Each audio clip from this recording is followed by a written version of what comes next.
بسم الله الرحمن الرحيم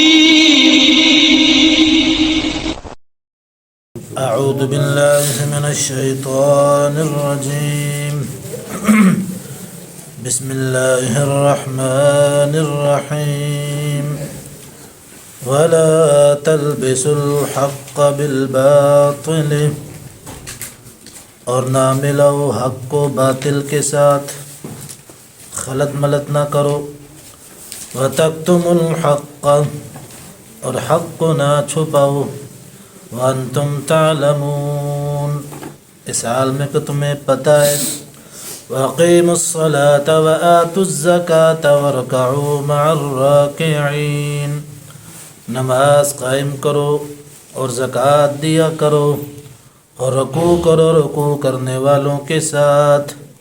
أَتَأْمُرُونَ النَّاسَ بِالْبِرِّ کیا تم لوگوں کو نیکی کا حکم دیتے ہو، وَتَنْسَوْنَ أَنفُسَكُمْ اور اپنے آپ کو بھلا دیتے ہو، بھول جاتے ہو، وَأَنْتُمْ تَتْلُونَ الْكِتَابَ حالانکہ تم کتاب پڑھتے ہو، أَفَلَا تَعْقِلُونَ کیا تمہیں سمجھ نہیں ہے؟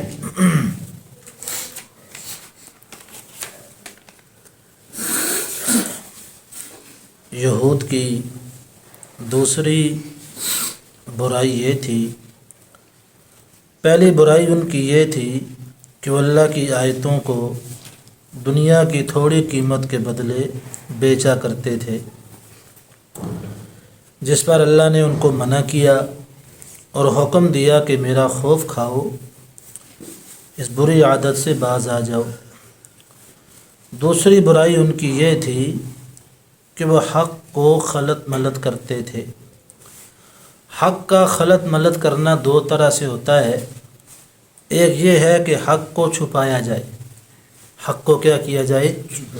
بیان نہ کیا جائے، پتہ ہے، جانتا بھی ہے اور کسی غرض یا لالچ کی وجہ سے اس کو چھپاتا ہے، تو یہ بھی بہت بڑا گناہ ہے۔ مثلاً یہود مدینہ کو رحمت عالم صلی اللہ علیہ وسلم کے حوالے سے قطعی علم تھا کہ آپ اللہ کے آخری نبی ہیں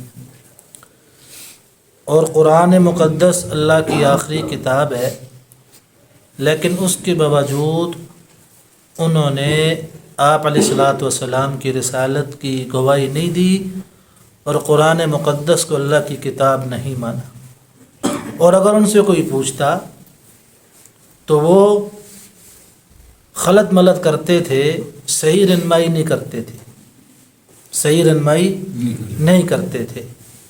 تو اللہ نے انہیں مخاطب کیا کہ حق کو باطل کے ساتھ نہ ملاؤ اور حق کو نہ چھپاؤ، اور تمہیں پتہ بھی ہے، اور تمہیں تو حق کو خلط ملط کرنے کی پہلی صورت یہ ہے کہ آپ حق کو چھپا دیں، بیان نہ کریں، اور دوسرا مطلب یہ ہے کہ جو حق ہو آپ اس کے خلاف عمل کریں، اور عمل اتنا وہ عوام میں رائج ہو جائے کہ حق چھپ جائے۔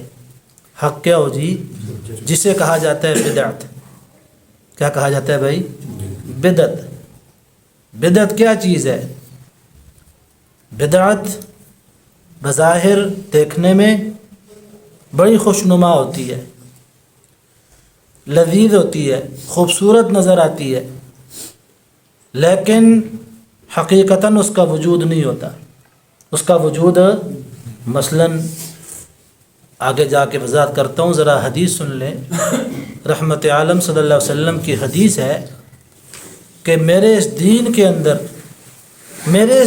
اندر جس نے نئی چیز جاری کی فَهُوَ رَدٌّ وہ مردود ہے، وہ رد ہے، وہ قابل قبول نہیں، وہ قابل قبول۔ اور دوسری حدیث فرمایا أَلَا كُلُّ بِدْعَةٍ ضَلَالَةٍ خبردار غور سے سنو، میرے اس دین کے اندر جو میں اللہ سے لے کے آیا ہوں، اس دین میں ہر نئی چیز گمراہی ہے، اور ہر گمراہی جہنم میں لے کے جائے گی۔ کہاں لے کے جائے گی؟ جہنم میں لے کے جائے گی۔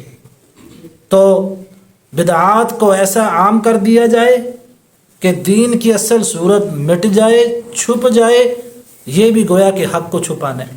حق کو کیا جی؟ چھپانے کے مترادف ہے۔ حضرات صحابہ کرام رضوان اللہ تعالی علیہم اجمعین بدعات کے سخت مخالف تھے۔ بدعات کے، کیونکہ ظاہر ہے صحابہ نے قرآن اترتا ہوا دیکھا ہے، صحابہ نے پیغمبر سے دین سیکھا ہے۔ جتنا زیادہ دین کو صحابہ نے سمجھا، کوئی دعویٰ کر سکتے ہیں بھائی؟ بولو۔ صحابہ ہر نبی کے ہر عمل کے عینی شاہد ہیں، ہر عمل کے، دن کے، رات کے، صبح کے، شام کے، مجمع کے، انفرادی طور پہ جنگ کے، جدال کے، ہر جگہ کے صحابہ عینی شاہد ہیں۔ صحابہ جس چیز کو رد کر دیں سمجھو کہ وہ چیز کیا ہے جی؟ چنانچہ بدعات اس زمانے سے بھی شروع ہوئی۔ پیغمبر کے زمانے کے فوراً بعد جب پیغمبر دنیا سے چلے گئے تو کچھ دین کے اندر کمی آنا شروع ہوئی۔ تو یہی صحابی عبداللہ بن مسعود رضی اللہ تعالی عنہ، کوفے کے اندر ان کا قیام تھا، وہیں یہ رہتے رہے، اخیر عمر میں نبینا ہو گئے۔ میں نے شروع میں کچھ باتیں آپ حضرات سے ان کے حوالے سے کی تھیں کہ بہت بڑے عالم تھے، حبر الامہ کا لقب انہیں ملا ہے اور دیا گیا ہے۔ ساری فقہ حنفی کی بنیاد اس ہستی کا علم ہے، فقہ شافی کی بنیاد عبداللہ بن عمر رضی اللہ عنہ کا علم ہے، اور امام مالک کی فقہ کی بنیاد اہل مدینہ کا مسلک ہے، اور امام احمد اپنے استاد امام شافی کے پیچھے چلتے ہیں۔ تو یہ اپنے گھر میں تھے، تو انہیں مسجد کے اندر شور کی آواز ہے۔ تو کسی سے پوچھا بھائی یہ شور کیا ہو رہی ہے؟ ذرا بدعت کے بارے میں بتا دوں کہ صحابہ کیسے بدعت کا رد کرتے تھے۔ آج تو کہتے ہیں مصلحتاً خاموش ہو جائیں جی، مصلحتاً خاموش ہو جائیں۔ صحابہ نے دین کے حوالے سے کوئی مصلحت جائز نہیں رکھی، روا نہیں رکھی۔ تو کسی سے پوچھا بھائی بتاؤ یہ مسجد میں کیا شور ہو رہی ہے؟ تو آنے والے نے آ کے کہا حضرت مسجد کے اندر کچھ لوگ جمع ہیں اور اونچی آواز سے ذکر اور درود شریف پڑھ رہے ہیں۔ کیا پڑھ رہے ہیں جی؟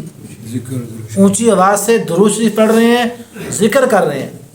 فرمایا مجھے لے چلو، کہا مجھے لے چلو۔ حضرت مسجد کے دروازے میں آ گئے اور اونچی آواز سے آواز دی، من عرفنی عرفنی، بھائی غور سے سنو، جو مجھے جانتا ہے تو جانتا ہے، جو نہیں جانتا تو وہ بھی سنے، انا ابن مسعود، میں عبداللہ ابن مسعود ہوں۔ میں کون ہوں؟ بتایا اپنا میں کون ہوں؟ میں عبداللہ ابن مسعود ہوں، پیغمبر کا مخلص صحابی ہوں۔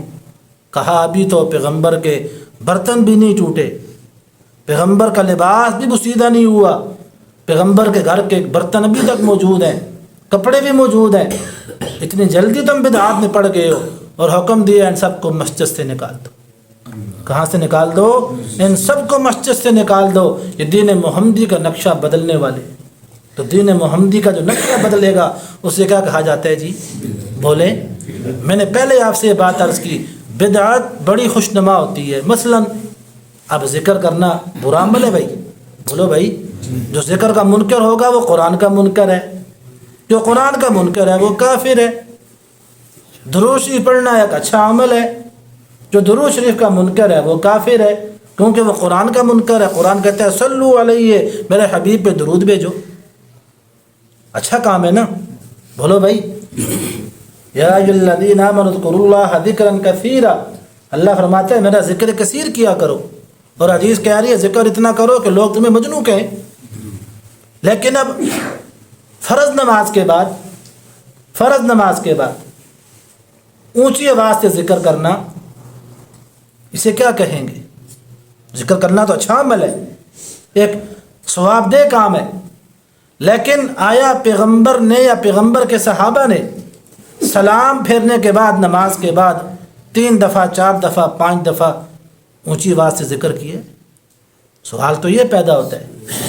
ہم کسی بھی رد نہیں کر رہے، ہم صحیح بات جو ہم نے سمجھی ہے، اللہ نے ہمیں سمجھائی ہے کتاب و قرآن و سنت کی روح سے، اس کو آگے پہنچا رہے ہیں کہ چونکہ حضرات صحابہ کرام نے یا پیغمبر نے نماز کے بعد اونچی آواز سے ذکر، بولو بھائی، اونچی آواز سے ذکر، بلکہ اس کے برعکس چیزیں ملتی ہیں۔ اب ذکر اتنا غالب کر دیا کہ جو اصل چیز ہے وہ چھپ گئی ہے. اب اصل چیز کیا ہے؟ آپ ذرا حدیث کی کتابیں اٹھائیں، میرے پیغمبر فرض نماز کے بعد کون سی دعائیں پڑھتے تھے؟ ذرا اس کو آپ پڑھ کے دیکھیں. ٹھیک ہے، کتنی زیادہ دعائیں، آپ 40-50 دعائیں آپ کو ملیں گی جو فرض کے بعد پیغمبر مانگتے تھے. اللہم لا مانع لما اعطیت ولا معطی لما منعت ولا ينفع ذا الجد منک الجد، دعا پیغمبر مانگ رہے ہیں. اللہم انت السلام ومنک السلام، یہ دعا پیغمبر مانگ رہے ہیں. ٹھیک ہے، ربنا آتنا فی الدنیا، یہ دعا مانگ رہے ہیں. اب جو اصل جو پیغمبر نے ہم تک پہنچائی صحابہ کے ذریعے، جو اصل دعائیں ہیں، جو اصل طریقہ ہے فرض نماز کے بعد، اب وہ غائب ہو گیا اور اس کی جگہ کس نے لے لی؟ بدعت نے لے لی. اب ذکر آپ دل میں کریں، صبح کریں، شام کریں، آپ کو ہر وقت اجازت ہے. لیکن جب آپ فرض نماز کے بعد ذکر کریں گے، اس کو لازم سمجھیں گے. کیا سمجھیں گے؟ ایک چیز دین کے اندر لازمی نہیں ہے، اس کو لازم سمجھنا بھی بدعت بن جاتا ہے، دین کا حصہ نہیں ہے. اسے دین کا درجہ دینا، شریعت کا درجہ دینا، وہ بھی کیا بن جاتا ہے پیارو؟ یہ ایک مثال ہے. اب دوسری مثال آپ کو دیتا ہوں. اذان ہوتی ہے نا ہماری مساجد میں، پوری دنیا میں. میرے اللہ کا بڑا شکر ہے، میرے پیغمبر نے مکے میں بیٹھ کے کہا تھا جہاں تک سورج اور چاند جائے گا وہاں تک میرا دین پہنچے گا. اللہ نے پہنچایا کہ نہیں پہنچایا؟ دنیا کے آخری کونے میں بھی الحمدللہ آواز گونجتی ہے، اللہ اکبر اللہ اکبر، اشہد ان لا الہ الا اللہ، اشہد ان محمد رسول اللہ. آواز گونجتی ہے نا جی. ابھی اذان شعار اسلام میں سے ہے. فرض نمازوں کے لیے اذان دینا یہ قریب بواجب کے ہے، قریب بواجب کے. اور جو بغیر اذان کی نماز پڑھے گا اس کی نماز خلاف سنت ہوگی. اور اگر اذان میں سے ایک جملہ بھی آپ نے غلط بولا، اذان نہیں ہوگی. یہ اذان آپ نے وقت سے پہلے دے دی اور ایک جملہ بھی آپ نے وقت سے پہلے دیا، اذان کو لوٹایا جائے گا. کسی علاقے والے اذان چھوڑ دیتے ہیں، حالانکہ سب مسلمان ہیں، امام وقت ان سے جہاد کرے، تم اذان کیوں نہیں دیتے ہو؟ شریعت کا حکم ہے.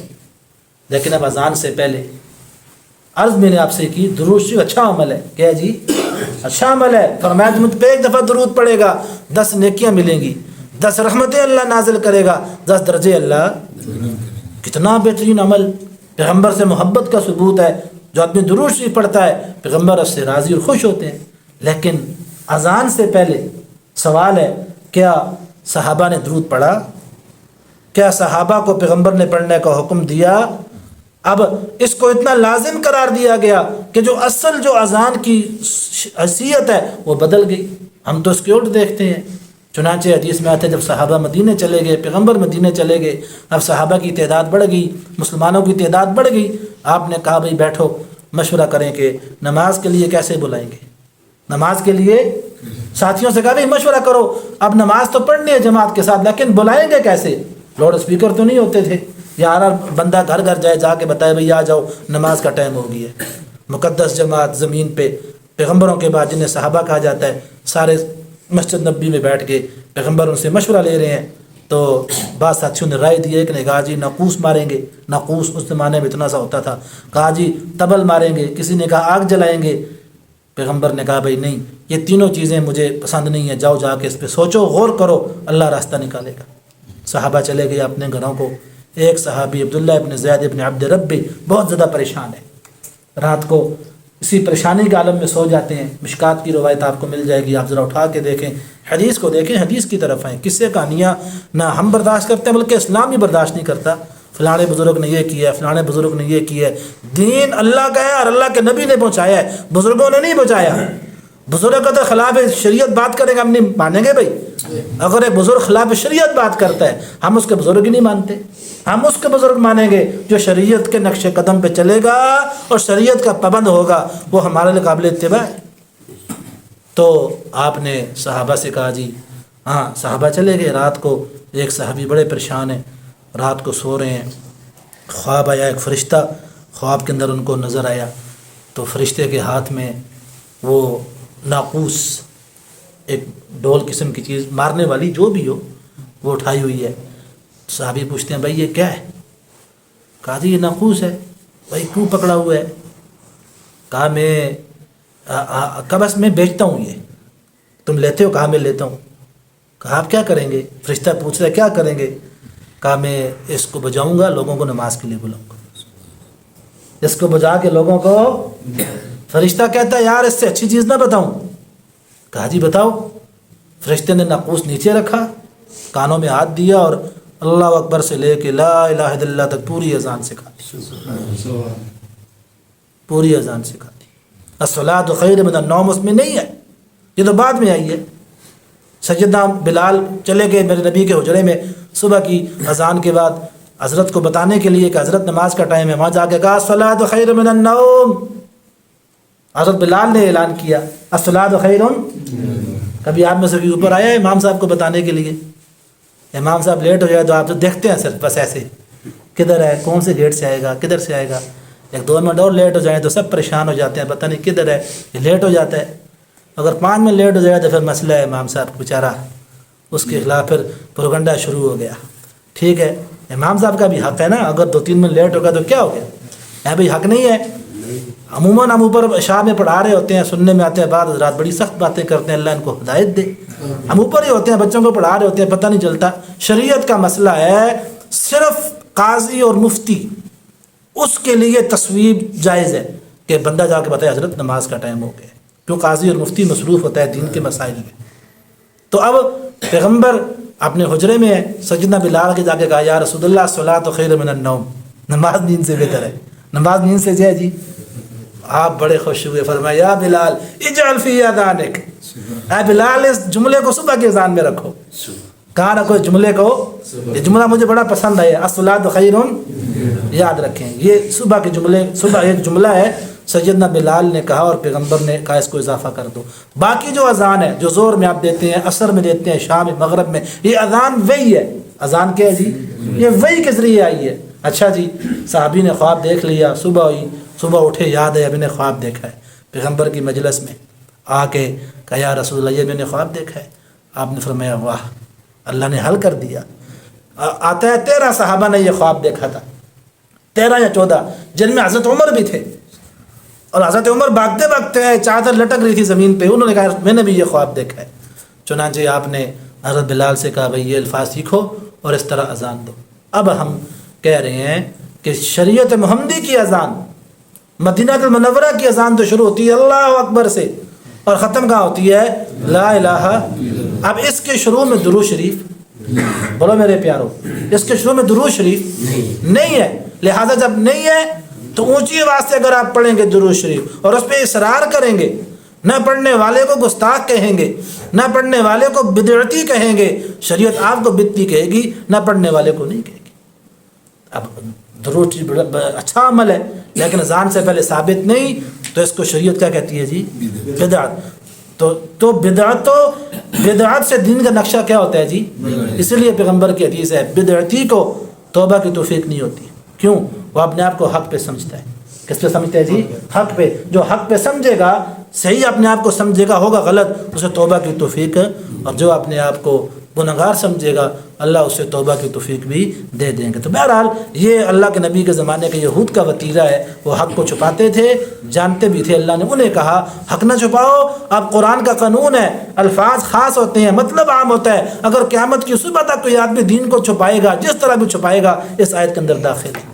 فرمایا واقیم الصلاۃ، نماز قائم کرو، واتوا الزکوٰۃ، زکوٰۃ دیا کرو۔ میری تحقیق کے مطابق 216 میں ذکر شروع ہوئے۔ کب شروع ہوئے جی؟ 200، کسی اور کی تحقیق اور بھی ہو سکتی ہے، جو میں نے کتابوں میں دیکھا 216 میں ذکر شروع ہوا، اور 353 میں ماتم شروع ہوا، اور 700 کے بعد یہ جو میلاد وغیرہ یہ شروع ہوئے۔ 700 کے بعد پیغمبر کے زمانے کے ساتھ کوئی اس کو تعلق نہیں، پیغمبر کے دین کے ساتھ بھی اس کو کوئی تعلق نہیں۔ اگر آپ پیغمبر کے صحیح سچے عاشق ہیں تو پہلے اپنا وجود سنت کے مطابق بنائیں، ثبوت دیں پیغمبر کی زندگی اپنا کے، پھر ہم آپ کو عاشق مانیں گے۔ ٹھیک ہے نا؟ ہاں، اقیم الصلاۃ، یہودو نماز قائم کرو، یعنی نماز قائم کرو، مسلمان ہو جاؤ۔ واتوا الزکوٰۃ، اور زکوٰۃ دو۔ وارکعوا مع الراکعین، رکوع کرنے والوں کے ساتھ رکوع کرو، یعنی یہودیوں کو کہا جا رہا ہے کہ بھائی نماز قائم کرو، زکوٰۃ دو، یعنی کیا مطلب؟ مسلمان ہو جاؤ، اور جیسا ایمان والے نماز پڑھتے تم بھی نماز پڑھو۔ اتأمرون الناس، اس آیت میں یہ بتایا جا رہا ہے کہ کیا تم لوگوں کو نیکی کا حکم کرتے ہو اور اپنے آپ کو بلا دیتے ہو؟ اس کا مطلب کیا ہے؟ اس کا مطلب یہ ہے، اگر کوئی آدمی یہودیوں کے علماء سے پوچھتا کہ بھائی محمد رسول اللہ صحیح نبی ہے، تو یہ کہہ دیتے ہاں ہاں صحیح ہیں، تم ایمان لاؤ ان پہ، قرآن صحیح کتاب ہے؟ کہا جی ہاں۔ کہا تم مانو قرآن کو؟ کہا استاد جی اسنگ دستے ہو تو آپ ایک ہی نہیں مندے ہو۔ اور وہ آگے سے کہتے ہمارے لیے مسائل ہیں۔ ہمارے لیے کیا ہیں جی؟ بھائی کیا مسائل ہیں؟ اگر ہم سچ بتا دیں تو پھر ہمارا گزارا، بولو بھائی، پھر ہمارا گزارا کہاں سے ہوگا؟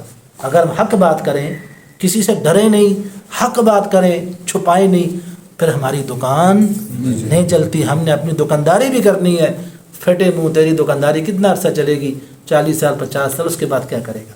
حق بتا، گردن چلی جائے، زبان کٹ جائے، حق بتا بھائی، کیا خیال ہے؟ حق بتا، روزی کے مالک کون ہے؟ بولو بھائی، وہ روزی جو بغیرتی سے ملے اس سے بہتر ہے کہ وہ روزی آدمی کھائے جو غیرت سے ملے۔ کس سے ملے؟ حق بتا۔ حق کو چھپا رہے، چنانچہ انہوں نے حق کو چھپایا اور خود بھی جہنم میں گئے، اور جو ان کے پیچھے تھے وہ بھی کہاں چلے گئے جی؟ پیچھے چلے گئے۔ اللہ ہم سب تو قرآن کیا کہتا ہے؟ اَتَأْمُرُونَ النَّاسَ، کیا تم حق لوگوں کو حکم دیتے ہو نیکی کا کہ تم کلمہ پڑھ لو، پیغمبر صحیح نبی ہیں، وَتَنْسَوْنَ أَنفُسَكُمْ، خود اپنے آپ کو بھول جاتے ہو، خود نہیں پڑھتے ہو، وَأَنْتُمْ تَتْلُونَ الْكِتَابَ، حالانکہ تم پڑھتے ہو کتاب، أَفَلَا تَعْقِلُونَ، کیا تمہیں سمجھ نہیں ہے؟ تو ان کو اللہ خطاب کر رہا ہے۔ تو حق بتانا چاہیے۔ یہاں ایک واقعہ میں آپ کی نظر کرتا ہوں، پھر بات ختم کریں گے۔ یہ میں نے آپ سے جو عرض کیا نا کہ بھائی وہ حق کو چھپاتے تھے، وہ غالباً بایزید بستامی رحمۃ اللہ علیہ ہیں، بایزید بستامی سب کہہ دو رحمۃ اللہ علیہ۔ یہ غالباً بغداد کے تھے، وہاں پہ بستام ایک علاقہ ہے، وہاں کی طرف منسوب ہیں، اور بہت بڑے اللہ کے ولی تھے۔ سچے ولیوں کے ہم بھی عاشق ہیں، سچے ولیوں کے اللہ تعالیٰ بھی قائل ہیں، الا ان اولیاء اللہ لا خوف علیہم ولا هم يحزنون۔ قرآن کہتا ہے کہ میرے ولیوں کو قیامت کے دن خوف، حقیقتاً جو ولی ہوں، یہ حقیقتاً ولی تھے۔ تو یہ ایک دفعہ ایسا ہوا کہ کسی عیسائیوں کا گرجا تھا، وہاں چلے گئے، تو عیسائیوں کا عالم وہاں تقریر کر رہا تھا، بیان کر رہا تھا۔ یہ وہاں جوں جا کے بیٹھے تو اس عیسائیوں کا جو عالم تھا اس کی زبان بند ہو گئی۔ زبان کیا ہو گئی؟ بالکل ٹھپا لگ گیا۔ تو کسی نے کہا استاد جی خیر تے طبیعت ٹھیک ہے، بیمار تے نہیں ہو؟ تو وہ کہتے ہیں آدھے ٹھیک ہی ہیں، لیکن اصل میں کوئی محمدی آ رہے ہیں۔ کون آ رہے ہیں؟ محمدی کی طاقت دیکھی ہے آپ نے؟ آج کتنے مسلمان ہیں دنیا میں؟ سب مسلمان ہیں لیکن طاقت نہیں ہے۔ ایک محمدی گیا اس کے چرچ میں، اس کی زبان بند ہو گئی ہے۔ کہتا ہے جی لگتا ہے فینا رجل محمدی، ہمارے تو کہ محمدی بیٹھا ہوا ہے۔ اچھا جی بیٹھا ہوا ہے، سب کھڑے ہو گئے کہ ذرا سامنے آؤ ورنہ ماریں گے۔ بایزید بستامی کھڑے، کہا میں ہوں بھائی، کیا ہوا ہے؟ میں ہوں، محمدی ہوں، کھڑے ہو جاؤ۔ کھڑا کر دیا۔ تو اس نے کہا بھائی کیوں آئے ہو؟ کہا بس ایسے ہی۔